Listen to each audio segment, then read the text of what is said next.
This is the other thing you can't do off a down screen. You've got to chase, right? Stay on his hip this way. When you go up the gut like this, bad things happen. Look how he goes up the gut. So now you're giving up a wide open catch and shoot three.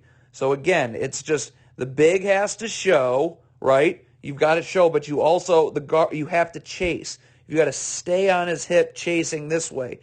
If you go up the gut of a down screen, you're either going to give up wide open threes or easy rip and go drives. And here it's just a wide open catch and shoot three. All right, again, flare screen again. You got to call it out right now. Look, there's clearly a flare screen's coming right here. So this player should be yelling out flare, flare, flare. So now this player is easily able to step up and over the top. And you can just remain one-on-one. This player can stay here, and everything's fine. But look at how this player is going to get screened because there's no communication. This player is going to get screened by this flare as opposed to right now calling out flare, flare, flare so I can get up and over the top, okay, and I'm not screened at all. But look, no communication. You get hit with this flare screen right here. So now look. Now it's just there's no one to guard right there, and it's just going to lead to a wide open, easy jumper. So right here we got a cross screen coming. Look at this cross screen right here. You've got to jam this player coming through this cross screen. Right here, this is the man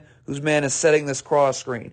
You've got to get up and jam this player coming through this cross screen to bump him off his spot so that this player has time to get on the other side. But when you don't jam the player coming through the cross screen, this happens. Now there's no time for that player to get on the other side, and you give up a wide open layup that they miss, but you get lucky. All right, this is not good hedging right here. All right, empty side ball screen right now. Okay, look at this. Big does a good job being out, but where's the backside help? You cannot allow this pass to get made. 2 passes away does not matter, okay? Because this player here can kind of slide down and occupy both of these players 2 passes away. But when you have no backside help coming right here, you're going to let him catch, and it's just going to be an easy, that ends up being a foul and 2 shots.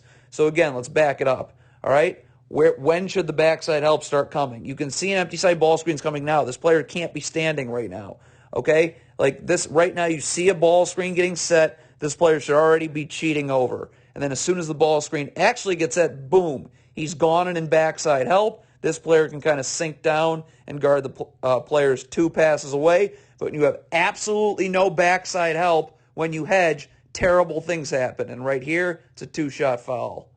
Again, down screen, you can't let him curl. Look, here comes the down screen right here. This big cannot sag. What is this big doing? You've got to get up, attach to the screener, and show. Because this player cannot be able to curl off this down screen. You got to push him out more this way so that this player chasing has time to get on the other side. But look at what this big's doing. He's sagging. He's not showing at all. He's not attached to the screener and showing at all. And now you're able to curl coming off this screen. So the man chasing has no time to get on the other side. And it just leads to an easy floater in the lane. Again, same thing off this hedge. So you set a ball screen here. The big does a good job getting out. But why is no one's moved in this backside help area? Okay? Like again, you clearly see a ball screen getting set and you're hedging. So this player right now should already be creeping up, right? Okay? He should be creeping up and ready to take out this roll because we don't care about 2 passes away. This skip pass is going to be very hard to make, and if it does get made, this player can just sink down a little bit and guard the 2 players who are 2 passes away. Okay, and if a skip pass tries to get made here or here, it should just be an easy intercept. But again, there's no backside help. Right now, ball screen getting set right here. This player should already be creeping up, okay, and then ready to take out this roll on this backside help. But again, when you have 0 backside help when you hedge, look at how nobody guards the roll, okay, and it just leads to a wide open layup. Again, same thing, perfect hedge. Look at this big. Look how he's attached and pushing this guard out, okay? So he pushes this guard out. Now look, this is just a simply tag and recover. And this pass is difficult to make when you have 4 arms in your face. And look, as soon as he picks up his dribble, this player can recover back out, and this player doesn't have to be in backside help anymore, and he's easily able to recover back out. But the key is, 1, the big pushing the guard out. See how the big pushes the guard out? Okay, picks up his dribble, so now he can recover back out. And now this player can just simply have a quick tag and backside help. and recover. And you can see what happens. Tag, recover, and you end up giving up nothing off the ball screen. So this is how you hedge. Look at this big right here. He's up, he's attached to the screener, and look how far he's pushing this guard out. Look at how far he's pushing his guard out. By the way, as soon as this guard hesitates, picks up his dribble or reverses course the other way, now this player can come back. But again, look at what happens. Now my backside help can look at the backside help's aggressive right here. Okay, we got a backside defender here, backside defender there. Okay, because this skip pass is not going to get made. And if it does, it should be an easy intercept right here. Okay, 2 passes away. We're not worried about 2 passes away. We're worried about 1 pass away. So the backside help gets there. Okay, this pass does not get made, right? Because we have aggressive backside help. We've done a great job pushing this guard out, meaning that this skip pass can't get made, or it's going to be an intercept. Okay, and look at that. Now you hedge properly. They get nothing out of the ball screen, and you don't give up anything. Now here we go again. Empty side ball screen. The guard does a good job dragging this big over, opening up this roll. Okay, and look what happens here. So now look. So now the backside help gets forced right here. The man whose man is in backside help is trying to cut, right? But his cut occupies this defender who's guarding this player here.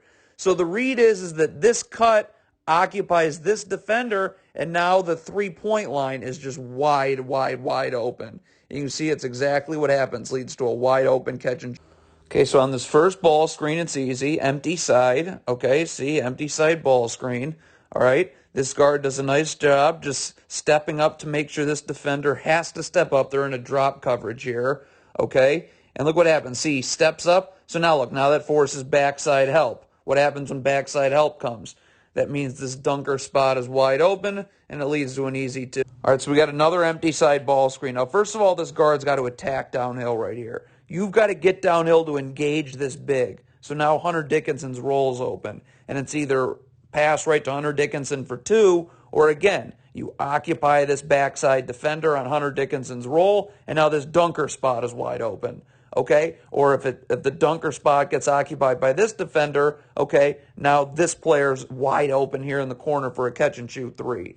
But first of all, look at this. The guard hesitates. You can't hesitate. Look at this guard. See that little hesitation? And he picks up his dribble early? Now you don't engage this big to have to step up on you. You allow him to just recover back to Hunter Dickinson, and you lose all those opportunities. So what should happen here? Empty side ball screen gets set. This guard is attacking downhill to get this big to commit towards the ball, and now Hunter Dickinson's roll's wide open, and it's either Hunter Dickinson for a dunk or Hunter Dickinson occupies a backside defender opening up this dunker spot, or this dunker spot gets occupied here. You have a numbers advantage, and then this player here is wide open for a catch and shoot 3.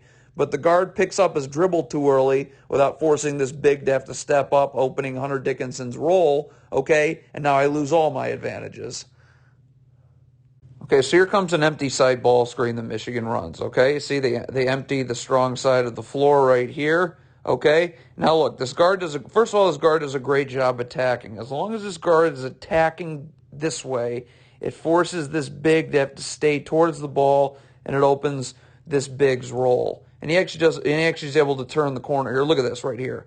This pass has to get made, right? Because now this forces this backside defender to step up, okay? And now this cut is wide open. It should just be right here to a cut right here for a dunk. And if this defender slides down to take out this cut, well, now the three-point line right here is wide open, and it's a wide open catch and shoot 3. But you can see Michigan does not take advantage of that. Now, the other thing they don't take advantage of is that on the recovery, so this big has to go out for Iowa, has to go out and hedge. He's going to then have to recover back onto Hunter Dickinson. Look at this right here. So they swing it right there. Like right now, if you're Hunter Dickinson, just get into his jersey, right? Seal him off into his jersey, okay? Because once the ball gets kicked over here, this backside defender is going to have to retreat because he's one pass away. His man is one pass away now. But this should just be right into a post seal right here. Hunter Dickinson gets into this Iowa's player's jersey, and it's just catch right here on a seal, and it should be an easy 2. But look how Hunter Dickinson doesn't seal there. Now you let your man back into the play, and so now that entire empty side ball screen, which we should have easily gotten 2 points out of multiple different ways, you get nothing. Okay, so here comes an empty side ball screen, but it's totally pointless and worthless. Look at this right here, okay? Look at the 2 defenders for Iowa. It's big to big. So when Michigan runs this ball screen, Iowa's just going to be able to switch it, and I haven't created a mismatch. If you run a ball screen and the other team is able to switch it and no mismatch is created from that switch, then it's a pointless ball screen and a waste of time. You can see what happens. Iowa's easily able to switch it, and you get nothing out of it. So where should this ball screen be run? You got to swing the ball over here. Why? Because now this guard's involved in this ball screen, okay? And now you run this ball screen with this big right here. And what happens off of that? Now if Iowa switches that, now I have a big guard mismatch down low. Or if Iowa hedges it, then we can get the short roll opportunity and create all the numbers advantages that we get on the weak side, and we should get something wide open there. But you cannot allow it, you cannot run a ball screen where a team switches, where a team has big to big and they're able to switch and you don't create a mismatch out of it. Okay, you either got to force the team to hedge or switch it with a guard so it's a guard big mismatch down low. But here Iowa just switches it, no mismatch created, and you get nothing. All right, so this is zone offense against a 2-3 zone. So right here they're going to get the ball to the middle of the zone right there. Look at stop. Why is this player so far out? This player here just needs to be roaming the dunker spots, right? You just roam the dunker spots. You should be there, just roaming back and forth. Okay? Look at how he's stepping out. Watch this player right here. See how he's stepping out from the dunker spot? Look at that. He's stepping out from the dunker spot. That's a huge difference. He should be already standing right here in this dunker spot once the ball gets caught to the middle. Because you know when the ball gets thrown to the middle, this paint big here is going to have to step up. So this dunker spot is going to then be wide open, but you got to be there. He should be standing let's back it up a second. As soon as this ball gets caught, he should be standing right here, ready to go. And then you just dive right here, and it's an easy 2. But look what happens. Because he's stepping away from the dunker spot for reasons that I don't know, now you give this defender's time to sink down, okay? And look what happens. Now you're not able to get anything out of it, and you got to reset. But now Michigan's got a second opportunity. So the ball gets thrown to the middle again. Hunter Dickinson right now has got to put the ball on the floor once. You got to engage this defender. Force him to have to guard you. Because then again, this dunker spot is wide open. But look at this. When you don't make this player here commit, this player hasn't committed to the ball or the man in the dunker spot. He can guard both of you. And you can see now you end up with just a regular post-up and nothing. So let's look at that again, that second opportunity that they missed.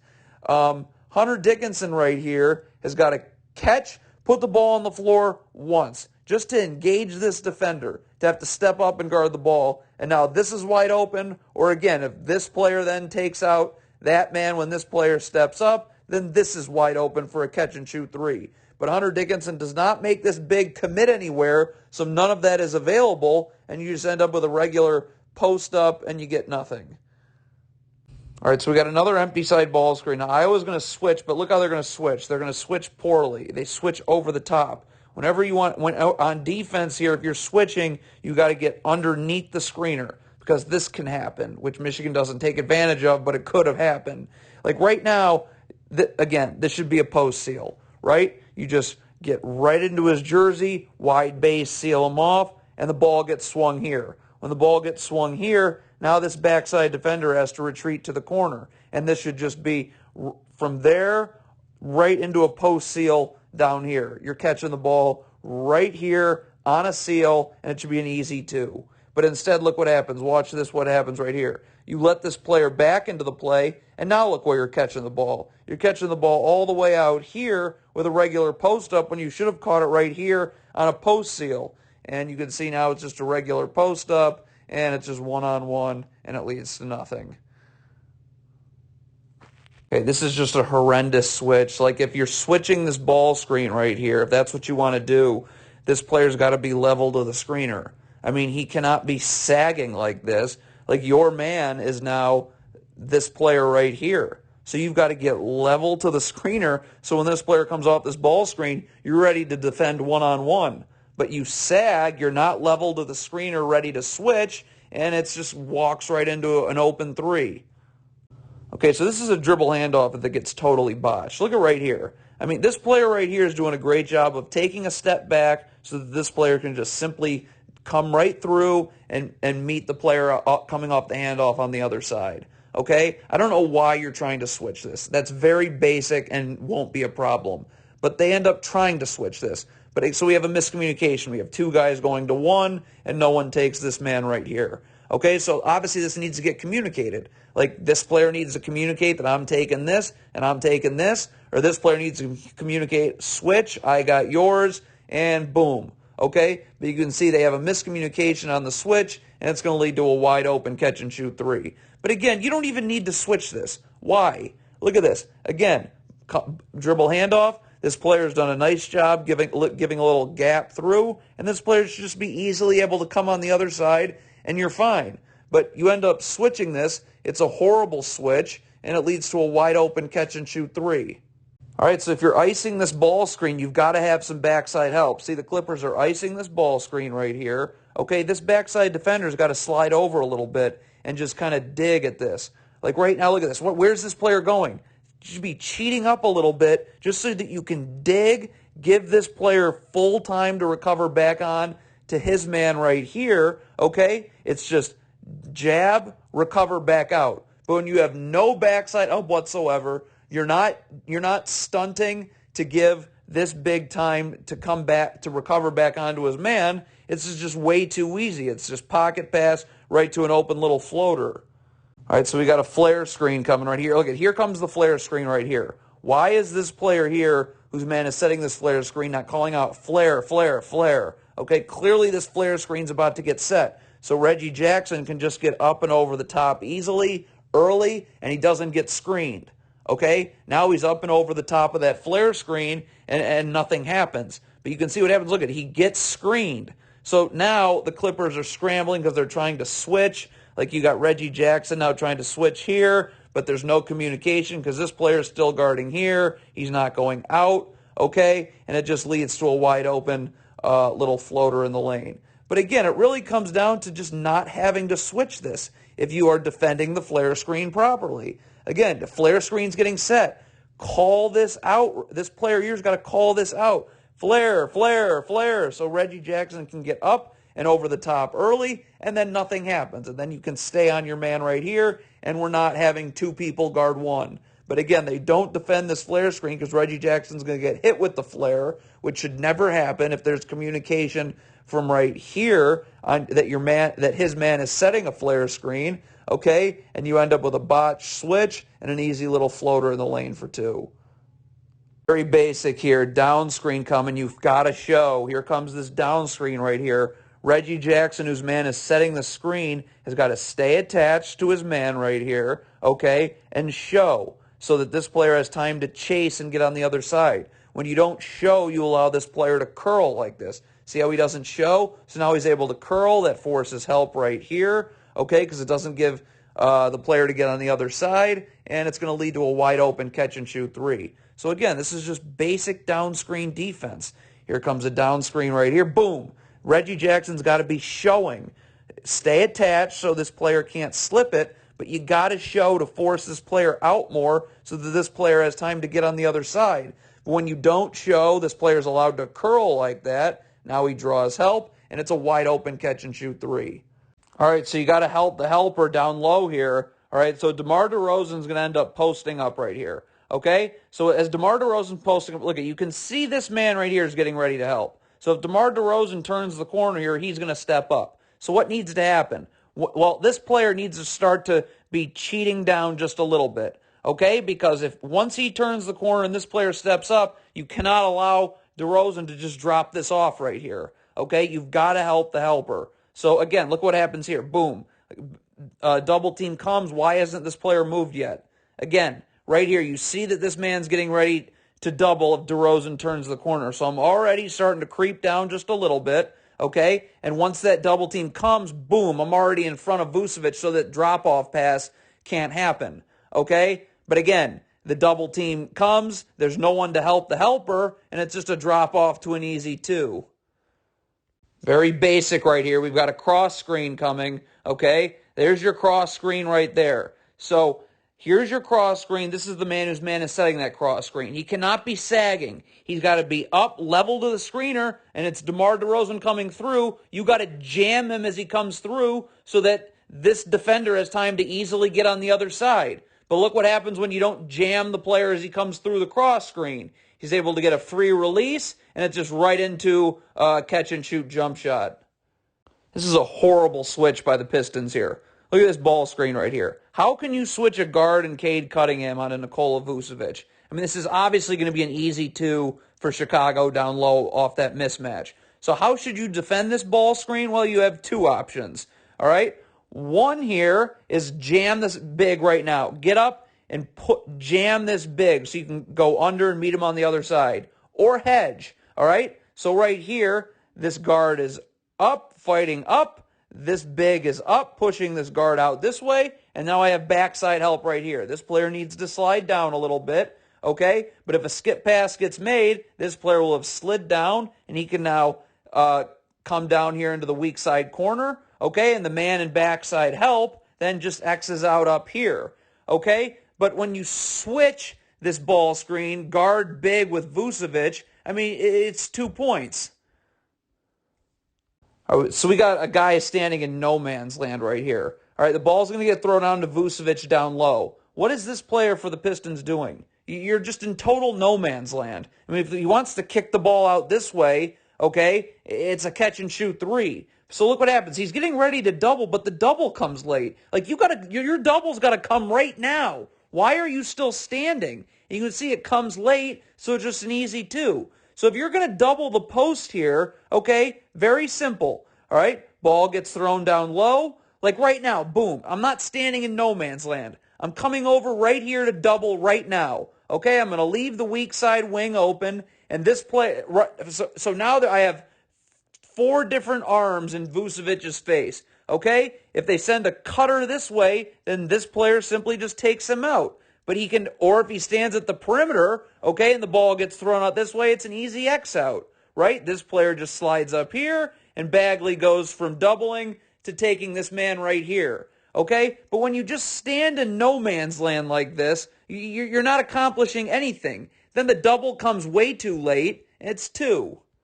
All right, so right here you got to get in the gap on the Zach LaVine drive. I mean, first of all, DeMar DeRozan's all the way out here. Great. You got to take another half step in this way just so you can kind of stunt and recover. You'll easily be able to get out to the 3-point line. It's because right here, look, when LaVine comes this way, this is where this stunt has to come. You got to stunt at this a little bit and then get back out to DeRozan, who's 4 steps beyond the 3-point line. You cannot let Zach LaVine, though. Look at how because you're not in the gaps, you let Zach LaVine keep his dribble alive, and it's just an easy layup.